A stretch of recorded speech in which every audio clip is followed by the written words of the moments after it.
particularité de l'enfant, c'est que pendant longtemps, on a dit que l'enfant ne souffrait pas, qu'il était incapable d'intégrer les phénomènes douloureux, tout simplement parce qu'il n'avait pas de traduction clinique de sa douleur.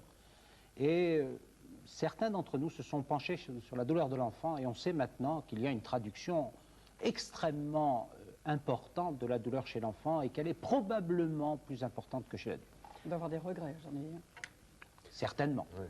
Ben, docteur Viala, est-ce qu'on peut avoir l'assurance qu'aujourd'hui, en France, il n'y a plus un seul service dans lequel la douleur d'un petit enfant n'est pas prise en compte de la même façon que celle d'un adulte? Moi, j'ai entendu dire que ça continuait dans certains services. Je pense qu'hélas, vous avez raison, et que dans un certain nombre de services ou de lieux où on pratique l'anesthésie, il y a probablement encore un certain nombre d'enfants qui, hélas, et je le regrette et je le dénonce, ne bénéficient pas d'une analgésie, c'est-à-dire d'un traitement, d'une prise en charge de leur douleur.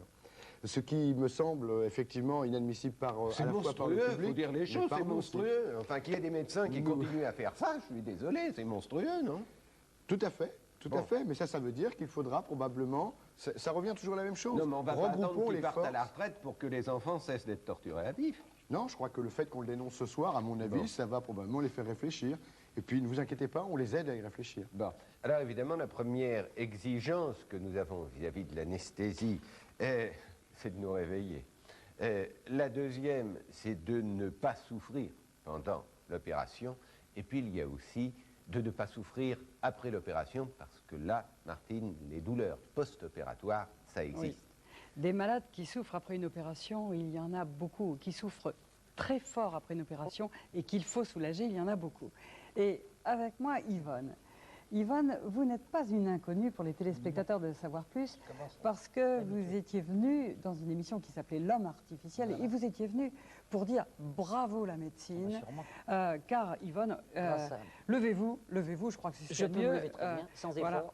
Voilà, sans et on va effort. soulever la jupe carrément. Voilà. Écoutez, à toutes les émissions, elle me dit faire ça. Oui, mais oui, parce que quand même, Alors, vous avez des genoux, on ne voit pas de cicatrices, etc. Vous marchez, Oui, très bien, ça, voilà.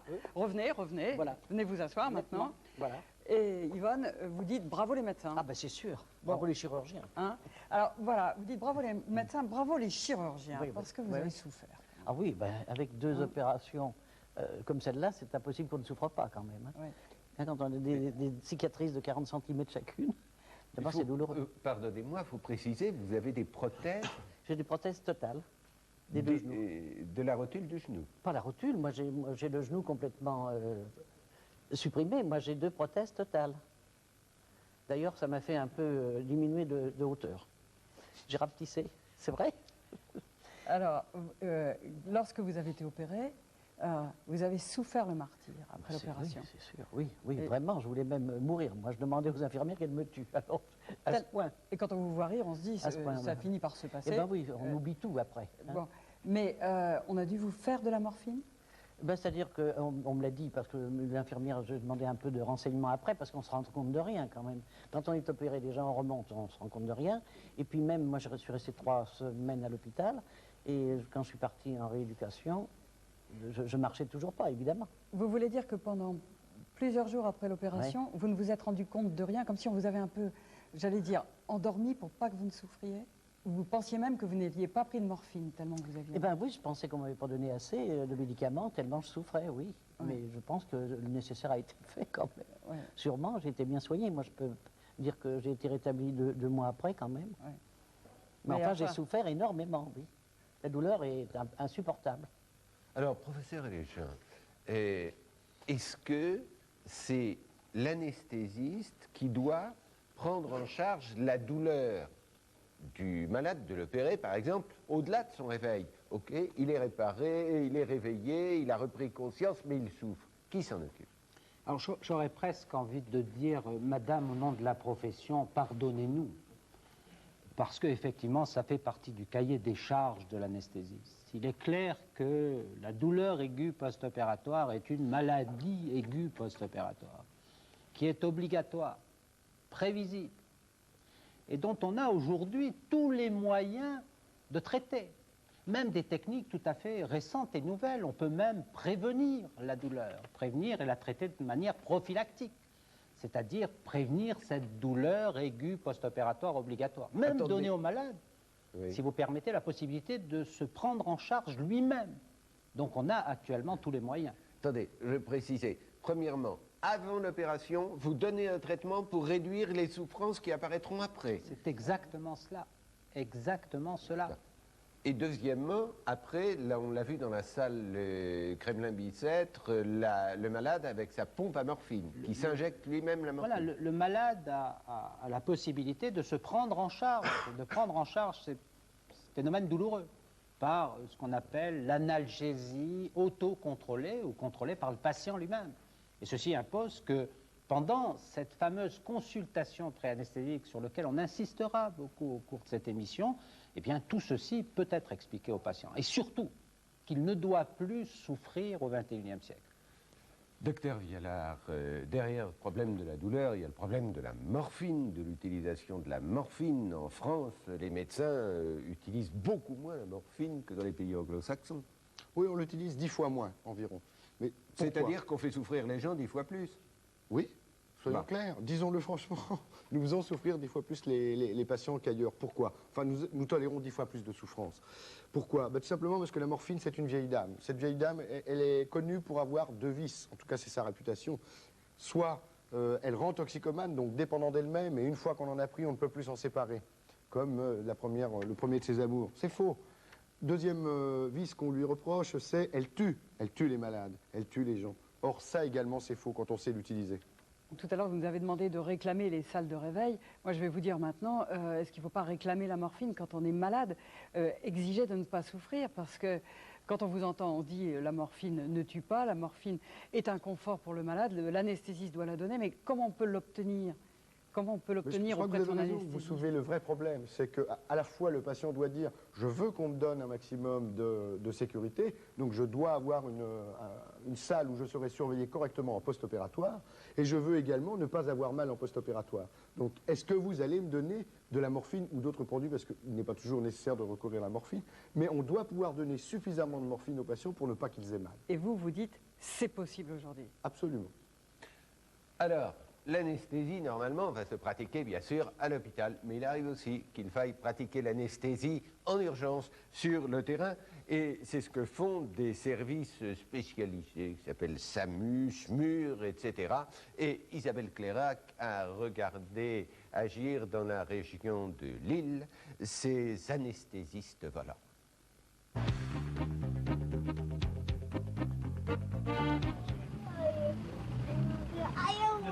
Ça a piqué un tout petit peu. Mets pas ta main, mets pas ta main, mets pas ta main. Ça y est, c'est fini, c'est fini. Il va falloir explorer ça en ophtalmologie, sous microscope opératoire. On va aller directement dans le service, je vais téléphoner pour les prévenir, afin qu'ils soient prêts à l'accueillir. Alain Facon, comme tous les médecins anesthésistes du SAMU, il partage son temps entre le terrain et la salle de régulation, où arrivent 250 000 appels de détresse par an. Son rôle, évaluer au téléphone la gravité et l'urgence de la situation avant de déclencher les secours appropriés. Allô, oui. On aimerait bien savoir ce qui se passe exactement pour savoir si je vous envoie un médecin, si je vous envoie une ambulance ou si je vous envoie une équipe de réanimation.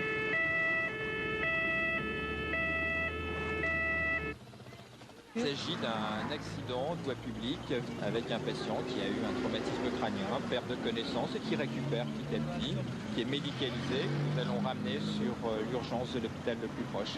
On lui a mis un peu d'oxygène et on a mis un électrocardiogramme pour surveiller son cœur pendant le transport, ainsi qu'une perfusion qui permettra, si nécessaire, d'injecter des médicaments. Équipe 4, départ SMUR primaire pour désincarcération sur autoroute avec plusieurs poids lourds impliqués. On peut être amené devant des lésions très importantes de devoir effectuer une anesthésie pour, par exemple, permettre d'extraire un patient d'un accident où il est incarcéré ou un patient qui a la main ou un pied bloqué dans une machine.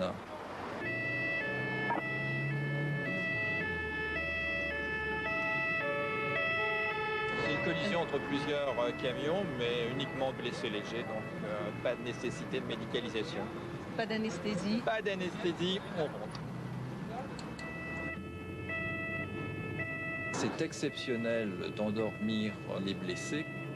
En revanche, sur le terrain, nous avons un rôle important dans le traitement d'une douleur.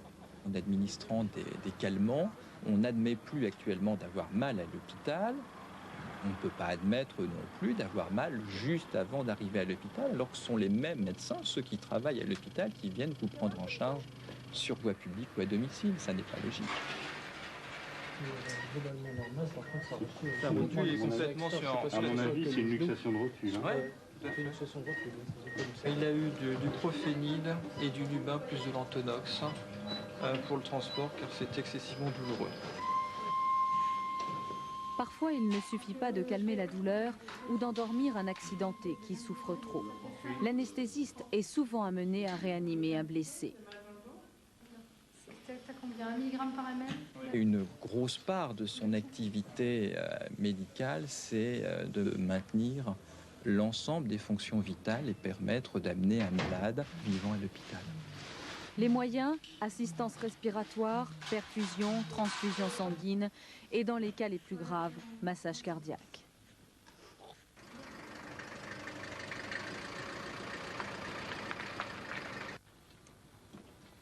L'an dernier, la seule équipe de Lille a ainsi effectué plus de 15 000 interventions et souvent pour sauver des vies dans des conditions d'urgence extrême. Docteur Vialard, il vous est déjà arrivé de faire des anesthésies comme ça sur le terrain en urgence? Oui, non seulement ça m'est arrivé, et je crois que la plus difficile que j'ai eu à faire, c'était sous une rame de métro, où avant de dégager le patient qui était tombé sous la rame, il nous fallait bien l'endormir. On ne pouvait absolument pas le bouger sans le soumettre à des souffrances abominables, l'extraire de la rame avant de le dégager. Et pour éviter les complications de ce dégagement, il fallait absolument l'endormir. Et dans ce cas-là, vous ne savez rien du patient? Absolument rien. La seule chose qu'on voit, c'est éventuellement la couleur de ses cheveux. Remarquez, c'est à peu près la même chose quand un malade arrive en urgence à l'hôpital, qu'il faut tout de suite l'anesthésier. Vous n'avez aucun renseignement sur lui, vous ne savez pas. Non, tout à fait, sauf si l'intervention peut subir un délai. Mais si effectivement c'est une intervention qui doit être faite sans délai, c'est-à-dire dans les minutes qui suivent l'arrivée du patient, il est évident que là, on est amené à l'endormir là. Mais là, le plus souvent, ce sont nos collègues qui exercent dans les SAMU et dans les SMUR qui l'ont fait, ou ce sont des patients qui ont été admis directement dans le service de réanimation, où nous sommes également très présents, hein, les anesthésistes réanimateurs sont très présents dans les réanimations, où ils ont déjà été endormis. Mais ceci dit, il nous arrive de temps à autre d'avoir à endormir des patients dont on ne sait rien. Et alors là, on est exposé à un maximum de risques. Alors, bien sûr, l'anesthésie moderne, c'est aussi la possibilité d'endormir le patient pour très peu de temps avec un réveil très facile, ce qui permet de sortir le soir même de l'hôpital. Et du coup, il devient possible de recourir à ces anesthésies dans ces conditions pour toutes sortes d'examens. Voici un exemple que nous montre Marie-Françoise Griot. C'est une endoscopie de l'intestin, anesthésie générale, faite dans la journée, sortie le soir. Regardez. Bien, bonjour madame, je suis médecin anesthésiste. Vous allez avoir une coloscopie sous anesthésie générale. Vous avez 63 ans, vous faites 1m67, 68 kg. Je vois que vous avez déjà eu plusieurs interventions sous anesthésie générale, de césarienne, une appendicectomie, tout s'est toujours très bien passé. Toujours, j'avais pas d'hypertension à ce moment-là. Hein. D'accord. Qu'est-ce qui vous inquiète? C'est l'examen, l'anesthésie? Non, c'est parce que j'ai un peu d'hypertension et l'anesthésie, bien sûr. Je voudrais me réveiller, hein, surtout. Vous n'en êtes pas complètement persuadé? Si, je suis en bonne main. Je vais vous endormir maintenant, tout va bien? Oui, parfait. Allez, détendez-vous, respirez normalement. Hein? Dans le cas de la coloscopie, on utilise une anesthésie générale. C'est-à-dire qu'on a un patient qui dort, qui ne coopère plus, qui est analgésié. Pour cela, on utilise des médicaments inducteurs d'une perte de conscience et des médicaments contre la douleur. Qu'est-ce qui a changé pour vous depuis que vous faites cet examen sous anesthésie générale? Cet examen fait sans anesthésie est un examen qui est douloureux. Si bien qu'avant l'anesthésie, malheureusement, souvent on était obligé d'interrompre l'examen et de ne pas pratiquer un examen complet du fait des douleurs ressenties par le patient. Grâce à l'anesthésie maintenant, la plupart, je dirais même 90% des examens peuvent être menés de manière simple jusqu'à l'extrémité distale du gros intestin, c'est-à-dire qu'on peut explorer tout le gros intestin.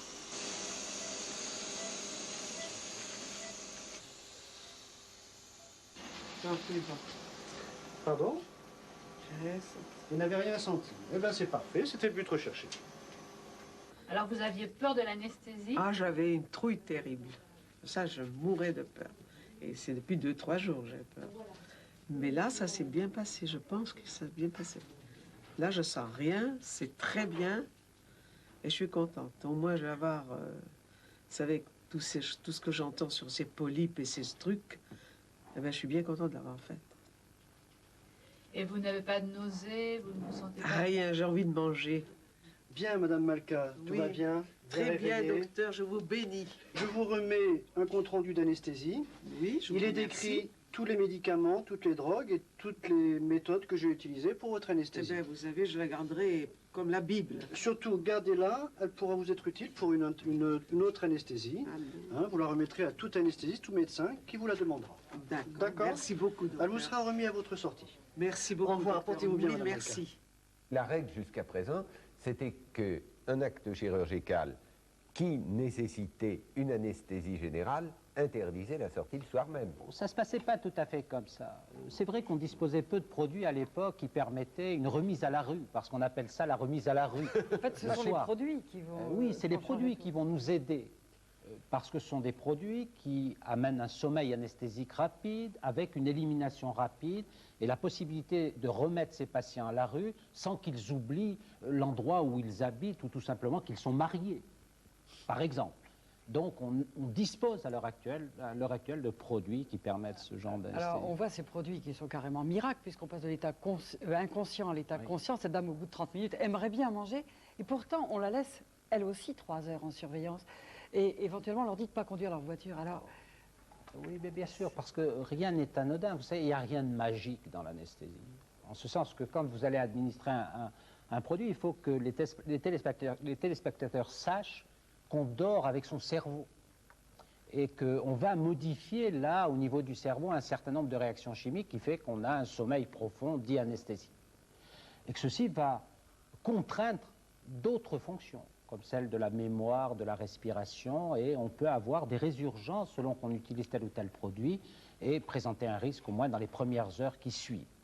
Et un risque à cette anesthésie d'un jour, c'est l'utilisation des produits dits amnésiants, qui entraîne chez le sujet une amnésie complète du geste, ce qui est relativement intéressant, mais des consignes aussi qui lui ont été données dans la période préparatoire. Dites-moi, docteur Viala, vous avez vu dans ce reportage, on voit le médecin anesthésiste qui remet un compte-rendu d'anesthésie à son malade. Vous êtes pour, contre, ça doit se généraliser, parce que ça ne se fait pas partout. Je suis tout à fait pour. Je vais vous dire pourquoi ça ne se fait pas partout après. Parce que ce n'est pas aussi simple qu'il n'y paraît. C'est simple quand, pour ce type de geste, on va utiliser à peu près toujours le même produit. Je ne dirais pas quasiment à la même dose, mais presque. Donc c'est vrai qu'on peut automatiser complètement et avoir une feuille toute prête. Donc, je crois qu'il est important, effectivement, que les patients soient informés du type de médicaments qu'ils ont reçus, d'une part. Deuxièmement, des possibles incidents ou accidents qu'ils ont pu avoir. Et puis surtout, comme ça, on va pouvoir enfin savoir aussi qu'il y a quand même une majorité d'anesthésie qui se déroule pas si mal que ça. Fort heureusement pour les patients, aussi pour nous et notre paix. oui, docteur Viala, on va aussi découvrir que quand on a une allergie, c'est peut-être pas la peine de vous donner le même produit quand on va chez un autre anesthésiste. Absolument. Absolument. C'est très important que l'on soit Parce que l'allergie, c'est le informé. problème, l'effet secondaire prioritaire des anesthésies, non? Disons que c'est la complication la plus fréquemment rencontrée lors du début de l'anesthésie, c'est-à-dire au moment de l'endormissement. C'est que vous pouvez très bien avoir un patient qui va venir vous voir en consultation, qui vous dit « Moi, j'ai jamais eu de problème de santé, tout va bien, je n'ai aucune allergie, je peux manger n'importe quoi, je n'ai pas de problème. » Vous l'endormez et boum, parce que c'est en ces termes-là que ça se passe, vous avez un patient qui devient tout rouge, qui a sa tension artérielle qui s'effondre, et vous êtes face à un patient qui ne va pas bien du tout. Et là, vous ne pouviez pas le prévoir. Vous ne pouvez le prévoir que si il y a déjà eu un accident avec ce type de médicament. Et ça dépend du médicament. Ça dépend du médicament. Alors, parmi les progrès de l'anesthésie, il en est un qui est très cher au cœur des femmes, c'est l'anesthésie péridurale qui permet un accouchement véritablement sans douleur. Alors, je vous propose tout de suite de rejoindre François qui va nous révéler les secrets de cette anesthésie.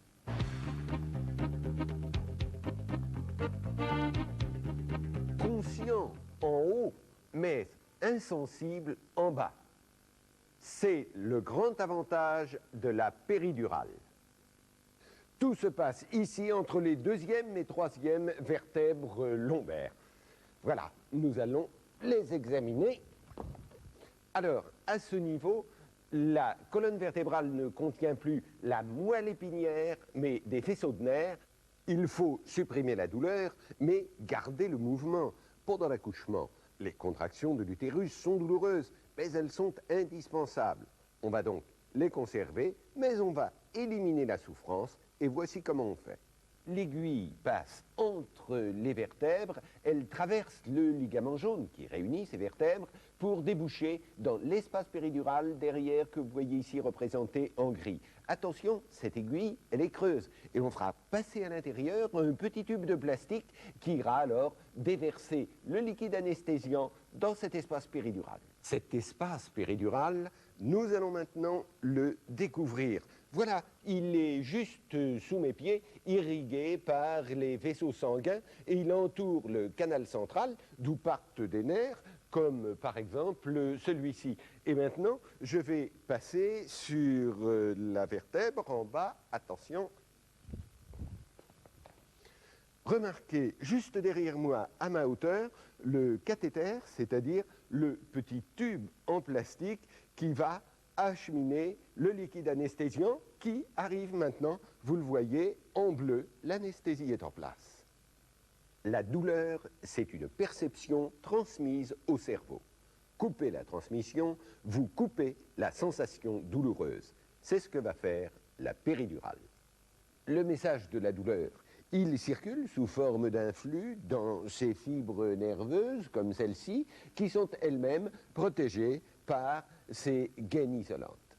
Lorsqu'on souffre, la nerveuse est envahie par des charges électriques qui vont provoquer des courants à l'intérieur de la fibre nerveuse. Donc l'anesthésie va fonctionner à la façon d'un interrupteur. Regardez, elle s'oppose au passage des charges électriques, donc plus de charge, plus de courant, plus de message de la douleur et plus de douleur. Grâce à l'anesthésie péridurale, des milliers de femmes ont pu accoucher sans douleur. C'est vrai pour l'accouchement normal, mais c'est aussi vrai pour la césarienne. Et Marie-Françoise Griot a rencontré à l'hôpital Saint-Vincent-de-Paul une femme qui, à ventre ouvert, était consciente et a pu entendre le premier cri de son bébé.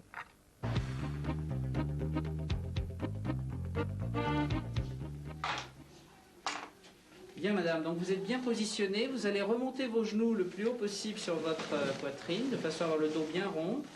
Je vais maintenant vous faire une petite anesthésie locale de la peau, de façon à ce que vous ne sentiez pas la péridurale elle-même. Je vais maintenant mettre l'aiguille. Vous sentez mes deux doigts là dans le dos. Je vais vous demander de pousser votre dos contre mon doigt, ce qui a pour effet d'arrondir encore mieux votre dos. Voilà, c'est très bien. Ne bougez plus. Si vous sentiez quelque chose de désagréable, vous me le signalez verbalement, mais sans bouger le dos, s'il vous plaît. Parfait. Voilà. On va pouvoir maintenant insérer le cathéter dans l'aiguille, qui permettra ensuite d'injecter le produit.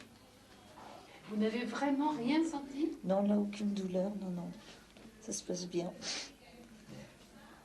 Alors, on va maintenant effectivement faire progresser le cathéter dans l'aiguille péridurale. Voilà. Une fois posé, le cathéter restera en place pendant toute la durée de la naissance et dans les heures qui suivent. C'est par lui que l'on va injecter le produit d'anesthésie pour l'opération et ensuite pour soulager les douleurs qu'entraîne toujours la césarienne. C'est votre deuxième bébé que vous allez avoir là? Oui, c'est mon deuxième. J'ai déjà un petit garçon de 3 ans. Et alors là, vous avez déjà eu une péridurale. Malheureusement, c'est pas un très bon souvenir. Racontez-nous. Non, parce qu'elle n'a pas du tout fonctionné. C'était un accouchement provoqué.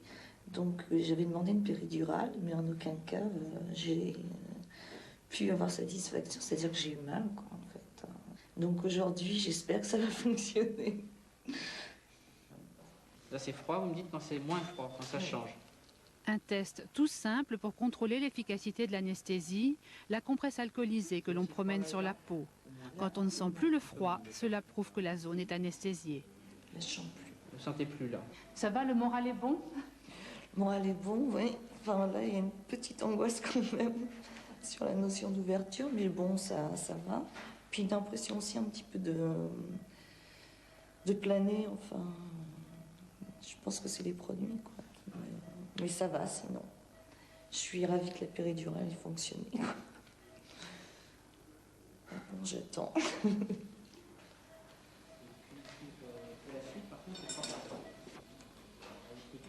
C'est du toucher, quoi. C'est pas du toucher, pas de la ouais. douleur. Et c'est l'impression de toucher, mais lointaine aussi. Oui. Ça, c'est normal. C'est ça. C'est ça ce que vous devez sentir, c'est ça. C'est parfait. Vous préférez faire des césariennes sur une femme sous péridurale ou sous anesthésie générale? Sous péridurale, sans aucun problème. Je crois que c'est plus agréable pour la patiente et puis pour le chirurgien aussi, parce que la patiente participe beaucoup plus à la naissance de son enfant. Alors, vous allez appeler comment votre bébé? Alors, comme on sait que c'est une petite fille, on va l'appeler Laura. Ah.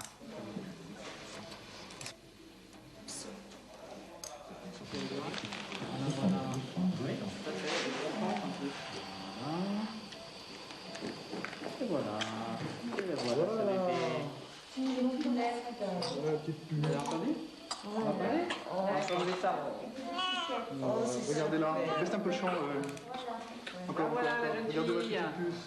Oh, je la vois pas. Bon, si, vous la Voici, voyez. regardez. Voilà. La voilà. Non, je peux tenir 2 secondes de plus. Oui, Elle a une bonne bouille. Qu'est-ce qu'elle est petite. Qu'est-ce qu'elle est petite, incroyable. Docteur Viala, pourquoi y a-t-il encore autant de femmes qui accouchent sans péridurale? Elles n'en veulent pas ou il n'y a pas assez d'anesthésistes? Il y a un peu des deux raisons, mais je crois que la raison la plus fréquente, c'est pas tellement le refus des femmes, parce que je crois que plus aucune femme n'a envie d'avoir ses enfants en souffrance, que je comprends fort bien. Il y a de moins en moins d'anesthésistes, c'est vrai. Et bien souvent, on demande à un seul médecin anesthésiste non seulement d'assurer les péridurales, que je dirais non pas vitales, mais entre guillemets, en nuançant le terme, dites de confort, c'est-à-dire pour permettre aux femmes d'avoir leur bébé dans les meilleures conditions qui soient, humainement parlant, et puis en même temps d'être, je dirais, au four ou au moulin, c'est-à-dire d'être en même temps en train de surveiller une femme à qui on pratique une césarienne pour la naissance d'un autre enfant.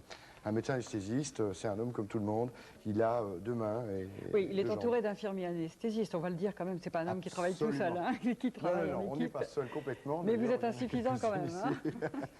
Oui, mais on ne peut pas demander la même chose. Les infirmières anesthésistes, elles sont un élément de la sécurité pour le patient.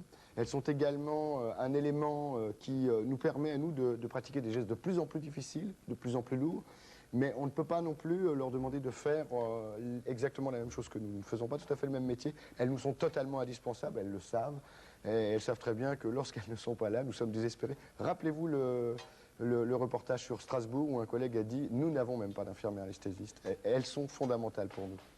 Alors, professeur, pourquoi y a-t-il des péridurales qui ratent? Très bonne question. Je vous remercie de l'avoir posée. Tout simplement parce qu'on s'adresse à un geste technique. Et à partir du moment où on réalise un geste technique, il faut un apprentissage à la réalisation de ce geste technique. Et cet apprentissage, quand il est insuffisant, peut conduire à des échecs. Bon, et puis tout de même, il faut dire que la péridurale, ça ne sert pas seulement pour les accouchements et les césariennes, ça sert pour toute une chirurgie du bas du corps. Je serais tenté de dire que la péridurale a permis de connaître la locorégionale parce que c'est probablement la technique d'anesthésie locorégionale la plus médiatisée. Mais il en existe de multiples. Il existe la péridurale qui permet la chirurgie des membres inférieurs, mais il existe aussi la rachianesthésie, c'est-à-dire l'administration d'anesthésiques locaux dans le liquide céphalorachidien. Et puis, il existe la possibilité aussi de faire ce qu'on appelle des blocs périphériques, c'est-à-dire qu'on peut vous endormir que le pied, que la jambe, que la cuisse, etc., etc. Autrement dit, la tendance, c'est de rendre insensible, mais pas inconscient. Oui, c'est une participation relativement intéressante du patient à sa propre intervention. Certains le refusent ou le récusent. Ah ben oui, moi j'aime mieux dormir pendant que vous m'opérez que d'être là à commenter. Ce n'est pas un problème, on peut également vous faire dormir parce que l'anesthésie locorégionale a d'autres avantages, en particulier dans la chirurgie des membres, ce qu'on appelle la chirurgie périphérique. Rappelez-vous cette douleur post-opératoire relativement importante. Eh bien, vraisemblablement, l'anesthésie locorégionale est un des moyens les plus efficaces d'éviter la morphine dans la période post-opératoire en traitant la douleur. Et puis, sachez bien que cette douleur va entraîner un certain nombre de manifestations dans la période post-opératoire qui vont vous empêcher de vous rééduquer, mais créer un syndrome qui est lié à une exacerbation des phénomènes douloureux et qu'on connaît très bien, du moins que les orthopédistes connaissent très bien, et là, ce type d'anesthésie a un intérêt. Vous voyez donc qu'il y a, indépendamment du fait que vous ne dormirez pas, d'autres intérêts à utiliser ces techniques. Il y a des disciplines comme la chirurgie esthétique, le torino, etc., où on voit le praticien lui-même opérer l'anesthésie sans l'anesthésiste. Alors, est-ce que c'est dangereux, ça? Ah ben écoutez, si le praticien qui pratique cette anesthésie la domine bien, s'il a la qualification pour, ça n'est plus dangereux, à condition qu'il ait l'environnement adapté aussi à ce type de chirurgie, à ce type d'anesthésie. La chirurgie esthétique en appartement, vous aimez Mais pas? la chirurgie... ah non, alors ça c'est une question qu'on m'a déjà posée sur une radio, où j'ai failli tomber à la renverse sur mon siège, j'ai failli moi-même être obligé de m'anesthésier. C'est insupportable, bien sûr. Et j'incite les téléspectateurs qui nous écoutent à refuser d'aller se faire opérer par un charlatan qui lui propose non seulement de l'opérer, mais de l'endormir dans le fond de son appartement. On ne se fait pas endormir sur une table de cuisine. C'est insensé. C'est comme si on demandait à un enfant de 4 ans de conduire un Boeing 747 plein à craquer. Alors, il est en tout cas une anesthésie sans anesthésiste à laquelle nous tenons beaucoup, c'est l'anesthésie dentaire. Elle a fait disparaître la hantise de la roulette, et pourtant la peur du dentiste est aussi vieille que le monde. Brigitte Fanny Cohen nous le montre maintenant.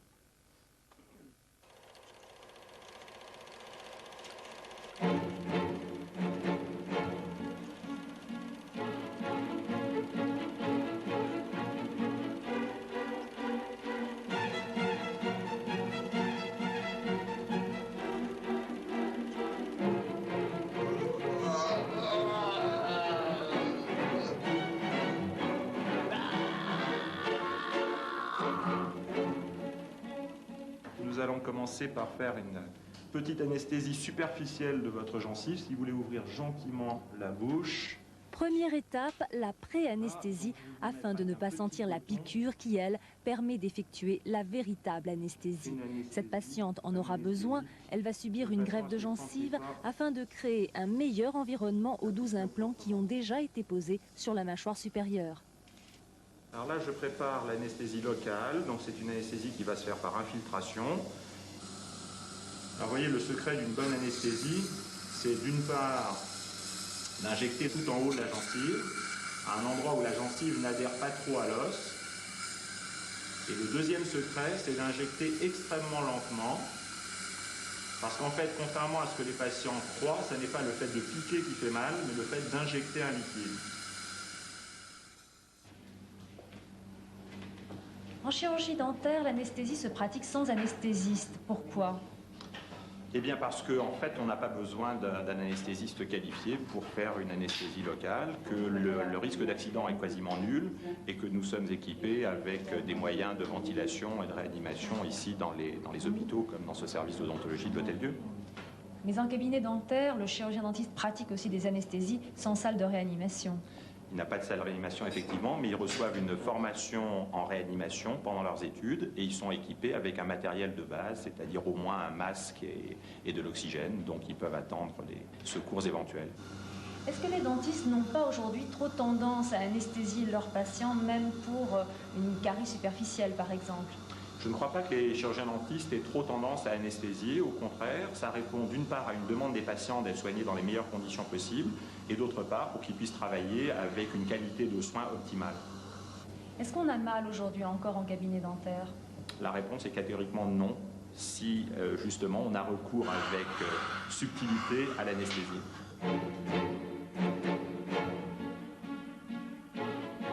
Depuis l'invention du protoxyde d'azote au siècle dernier, les produits anesthésiques ont bien changé.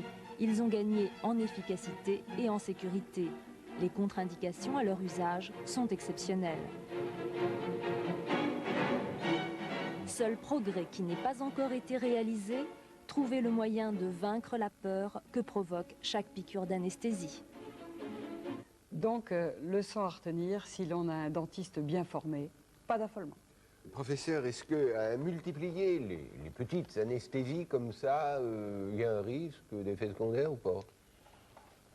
Je serais tenté de dire que la réponse donnée par notre collègue chirurgien est vraisemblablement la bonne réponse.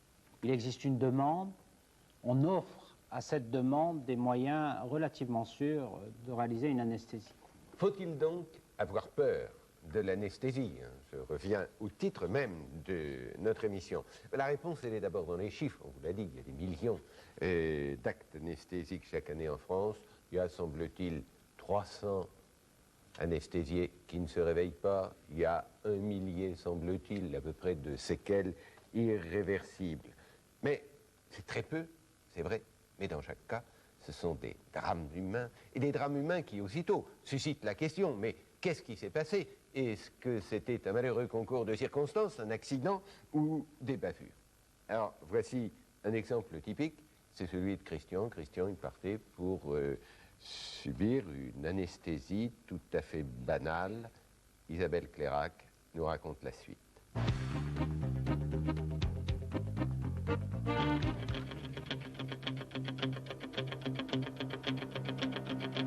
Christian Kourouchari, champion de France minime, champion de France cadet, champion de France junior et senior.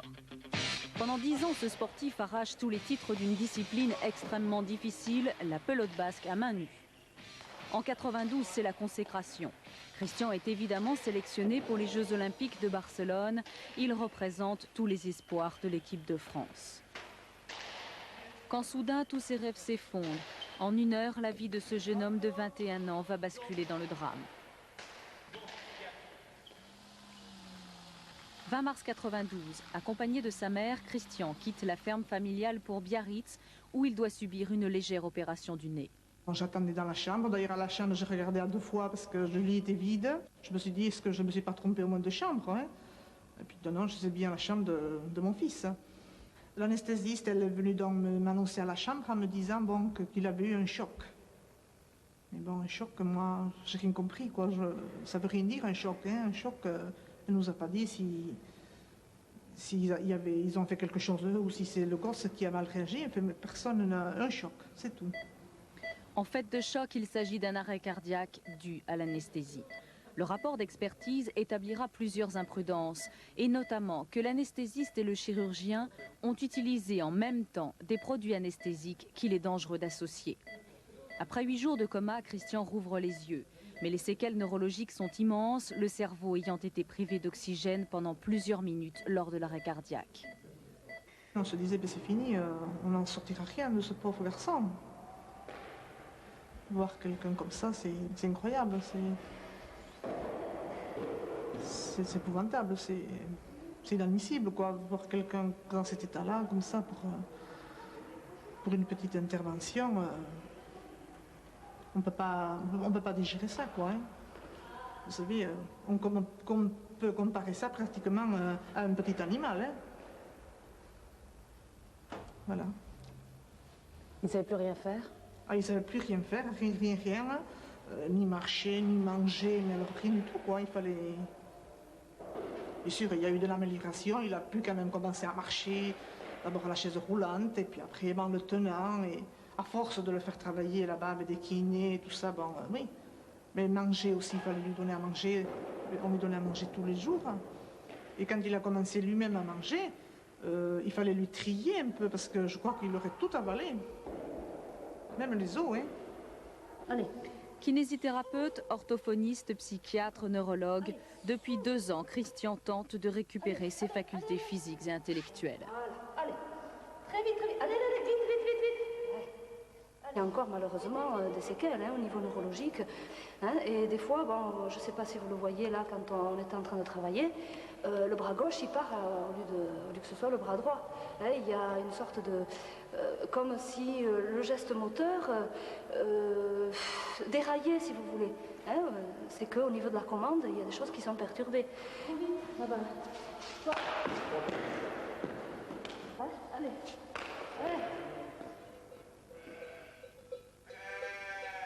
Oubliez la compétition et la carrière d'entraîneur.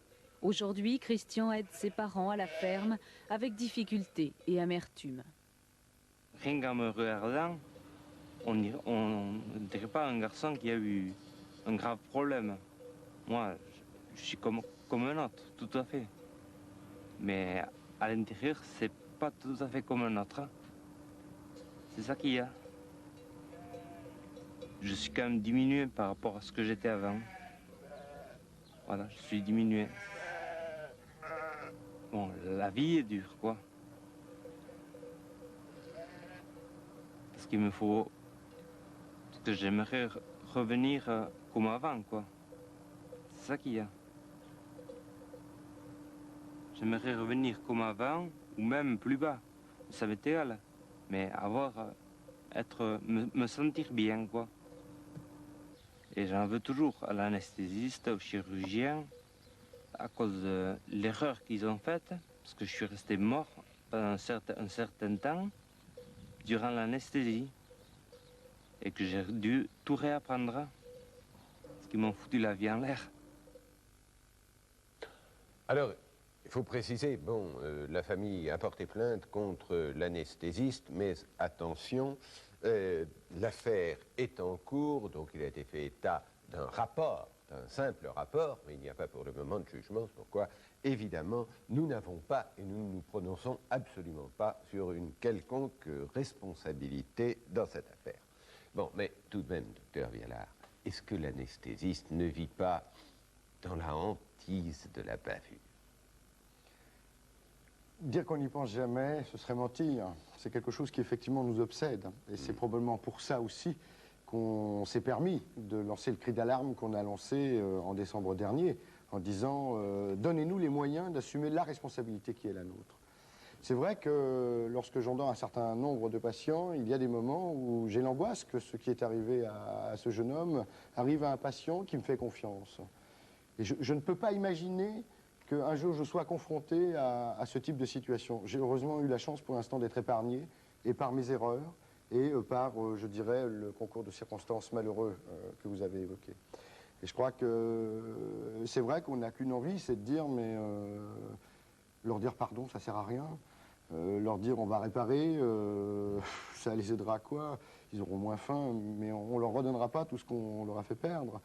Mais c'est vrai qu'on est aussi obligé d'avoir la franchise de dire que le risque zéro, ça n'existe pas.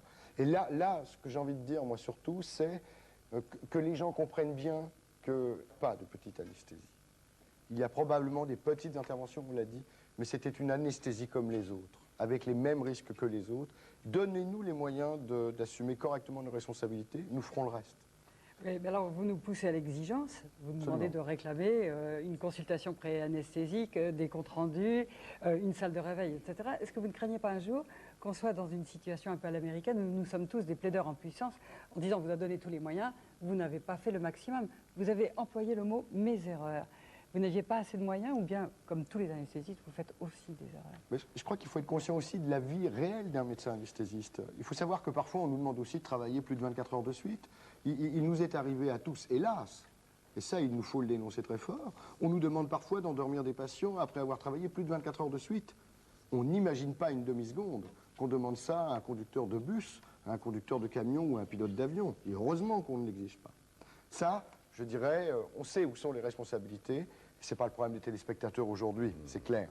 Mais les autres problèmes, c'est qu'effectivement, nous pratiquons un métier qui est extrêmement technique, qui demande de notre part une vigilance de tous les instants, une, je dirais, rapidité d'adaptation de nos réflexes, je dirais, à une situation.